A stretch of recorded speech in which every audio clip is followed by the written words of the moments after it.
How you going, digital world? It is that time again. Welcome to another episode of Spliced In Later. Today is not so much a movie review. It's certainly not a review of a new movie that has come out, as I have not gone and seen anything. And this isn't a review in terms of me taking a movie that already exists and telling you if it's good or bad. This is a movie appreciation, a movie recommendation. I'm going to tell you right off the bat that this is a movie that's going to get full marks from me, and I hope by the end of this episode you will be as intrigued as I am to experience the movie. Maybe you've already seen it and you will also appreciate it along with me. We'll see how we go. The reason I'm doing it is a bit of a... One could argue I am copying, and that's both correct and incorrect. So I will explain very briefly before we begin why I'm about to talk about this movie, and you can decide for yourselves. You can judge me, as it were. Hopefully not too harshly, but we'll see how we go. Now, at the moment, everybody, and I mean everybody, is talking about Parasite, which, as I mentioned in my Academy Award episode a couple episodes ago, so even I've done it, Parasite won the Best Picture at the Academy Awards. It is a South Korean film directed by Bong Joon-ho, and rightfully so it deserved to win. Not only did it win Best Picture, it won Best International Feature Film, Best Director, and another one that I currently cannot remember, but that's four Academy Awards, so this must be a pretty good film. Well, everybody's coming out of the woodwork, specifically everybody on YouTube, but also all the podcasters out there, the movie reviewers, my brethren, even people on TV, to talk about Parasite, to review it, with mixing results. Some people are only talking about Parasite because it's relevant, because it's being searched at the moment. So it's a good way to get traction, to get people to appreciate your content by talking about Parasite at the moment. Some people saw Parasite months ago when it came out and are only now talking about it because it is relevant. Maybe they thought in the past that as it is a South Korean film, it wasn't really worth the time to talk about. Well, here we are now and we're raving about it. Some people have seen it and are happy to talk about it, knowing that people have actually seen what they're talking about, or that people will go and see this film.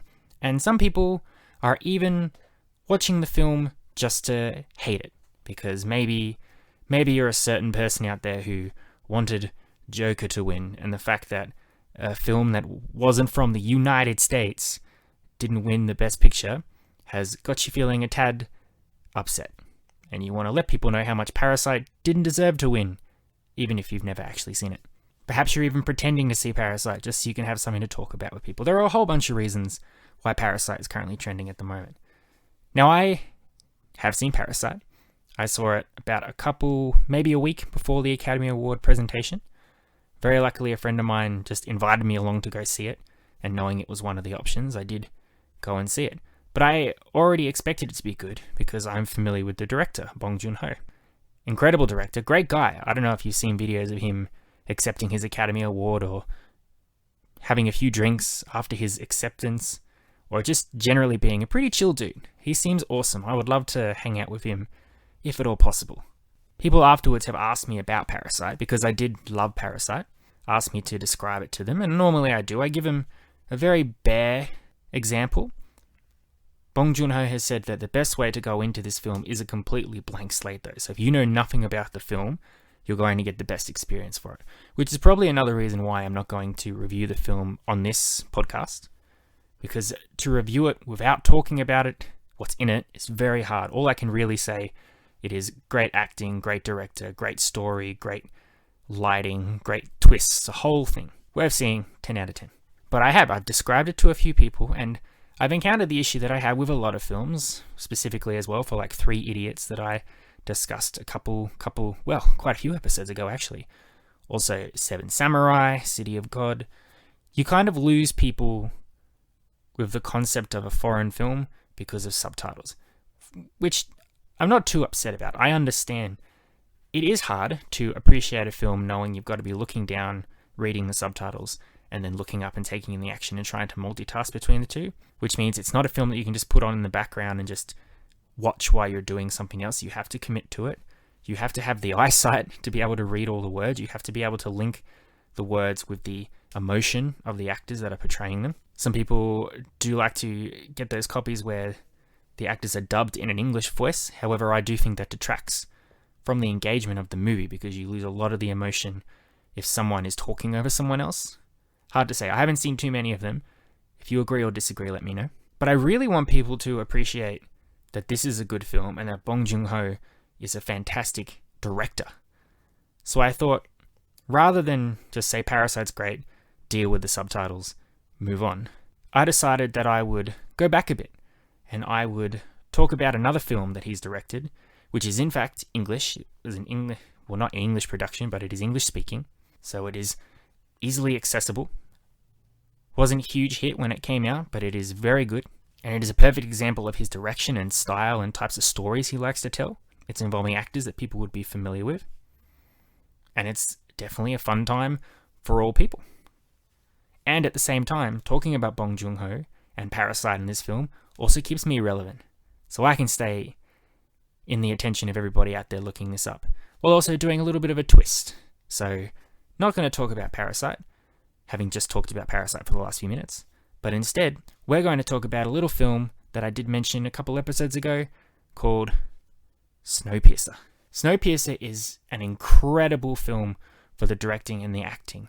It's unbelievable that this movie slipped by me, but also completely believable, because I don't believe it got a worldwide release in certain countries. I definitely don't remember seeing it advertised for the cinema. I heard nothing about it until I was watching a YouTube channel for other movie reviewers, and they mentioned that they had seen it and it was good. And then I talked to a friend about it and asked him if they'd seen it, and they said it was great, because it was directed by Bong Joon-ho, and I should pick it up. So I did. Now, I'm currently beavering away on the 100 films of the decade, the top 100. Very hard to do. But it's a sneak peek that Snowpiercer is absolutely going to stay on that list regardless of what happens. It is a fantastic film with a great story, great visuals, great directing. Now, the premise of this film, very simple, but also difficult to explain. Basically what you have, it's an apocalyptic scenario, which is the end of the world. There's been a tremendous ice age, wiped out most of life on Earth. The rest of humanity that exists are on this special train. This train just travels all around the world over and over again, and the last humans left in society live on it because it is too cold. If they go outside, they'll die. Somehow this train has orchestrated itself into separating classes. So at the front of the train are the privileged, the rich, the high society, the fancy, the uppity sort of people. Down the back of the train, lower class, and I mean absolute lower class. People at the back of the train are dirty, covered in soot, desperate for food, desperate for scraps, trodden on by the people at the front of the train, that whole thing. Chris Evans is at the back of the train. He's our protagonist, and we begin the film where he's just about to begin a revolution of sorts. He's been working with some people. They're going to fight their way to the front of the train. And that's it. That's the movie, really. Chris Evans starts his attack. They work their way through the train. You get to see all the different classes as they go up. Several action scenes. Eventually, whether or not he gets to the end of the train, that's up for you to see, to watch the film. Sounds silly, right? It sounds bonkers. That would be like a type of film you'd want Arnold Schwarzenegger to do. Arnold Schwarzenegger in Cold Train Down Under. That's a terrible title. What about Frosty Reception? Something stupid. Either way, him, Sylvester Stallone, Vin Diesel, Dwayne Johnson. Nothing against these actors, but it would be the type of movie that they would be in. Big, dumb action movie with crazy over-the-top spectacles, ridiculous premise, entertaining time at the movies. A great place to eat a whole big bag of popcorn. This movie is so not that. It is very much a study of ideals in today's society and class and how people treat each other. And that's what's great about Bong Joon-ho with this movie, and also with Parasite, is the way he tells that story in his directing. You can tell watching a movie like this that he is very much painting a clear picture that the upper class have it better off than the lower class. But the circumstances around these situations and the people that are involved in the upper class and the lower class are not so black and white. You got people down in the lower class being mistreated, you would assume that they are presented in the positive light. They're the protagonists, they're the pure souls, the ones who will die for each other. Not that simple at all. In the same way that you think the people of the upper class are mustache-twirling evil villains that are persecuting the lower class just because they can. Not at all. There are circumstances for people in the upper class who are just there because that's just where they are. They don't know what's going on the rest of the train.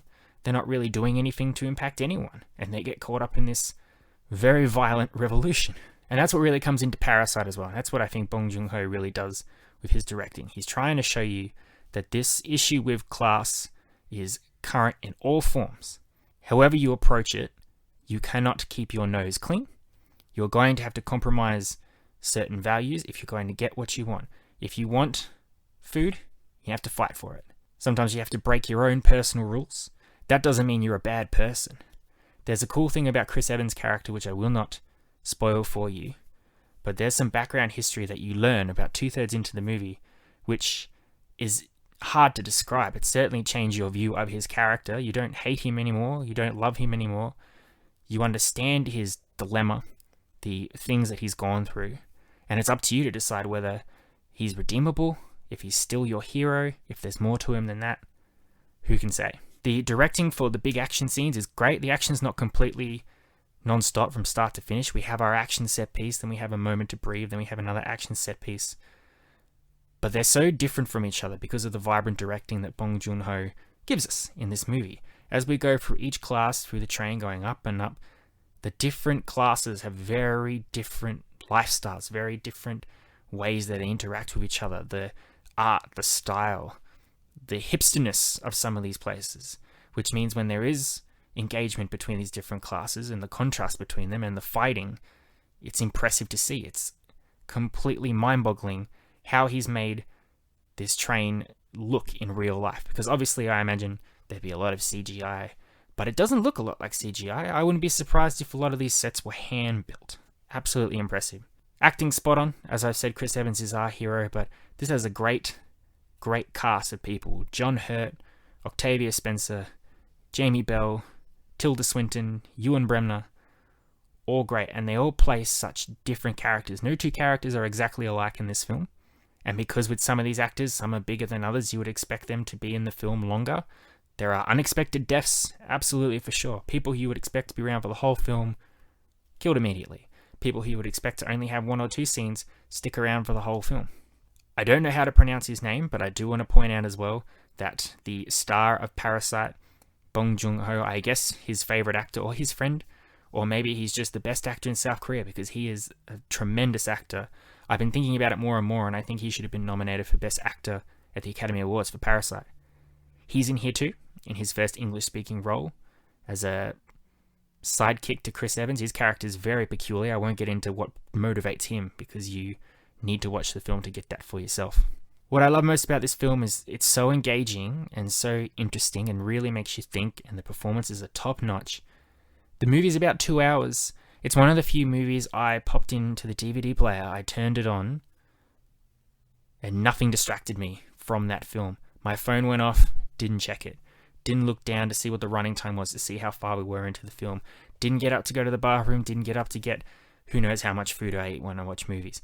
It held my attention for so long because it was such an engaging movie that I hadn't even heard about. I found out about it, bought it, went home, watched it in the space of about half a day.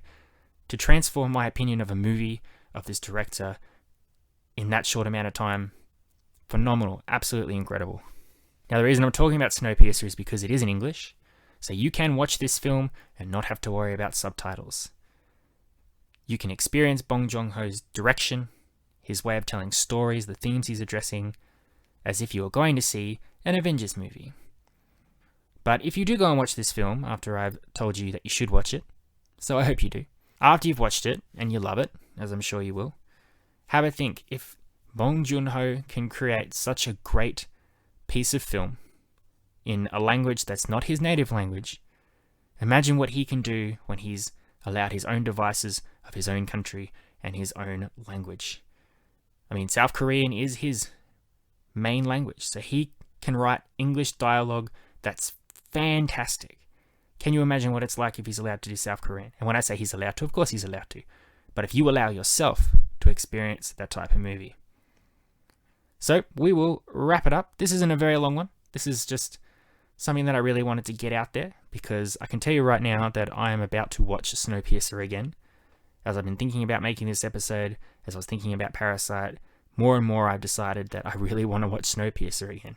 And I know everything that's going to happen. I know all the twists, I know the turns, and I'm still so very excited to see it. That's how good this film is. I hope you all go away. I know there's one or two of you out there been getting some messages, some posts on Facebook that people have watched a movie that I've recommended and they've actually liked it, which is thrilling and also a relief. I'm specifically thinking about 3 Idiots, but I'm sure there's other movies that have been tested and tried. So at the moment I have a 100% success rate, not to toot my own horn, but I will. So if I'm right about 3 Idiots, if I'm right about Parasite, I'm right about Snowpiercer. Give it a whirl, and when you love it, give Parasite a go. Parasite is available on DVD. As I said, I didn't know about this movie until a few weeks ago, and now it's everywhere. And I can't wait to watch that again as well. Very exciting. Parasite, Snowpiercer, Bong Joon-ho, 10 out of 10. There we are, a whirlwind recommendation for you from Spliced In Later, Digital World. I will be back again in a week. I don't think I'll be going to the movies this week. As I said, not because nothing's on, but there's just nothing out. I'd love to go and see Onward when America gets a chance to see it. However, I have to wait a month. So we'll see what comes up next. But I will definitely be back next week with a recommendation or a review of something that I've caught on TV maybe. I haven't done a TV review since The Mandalorian. Maybe I'll do something there. Maybe I'll do a top 10 video. Who can say? You'll just have to tune in to find out. Thank you very much for listening to me. I love and appreciate you, as always. If you're listening on YouTube, feel free to subscribe. Feel free to leave a comment. You've been Spliced In Later. Adios, muchachos. I'll catch you next time.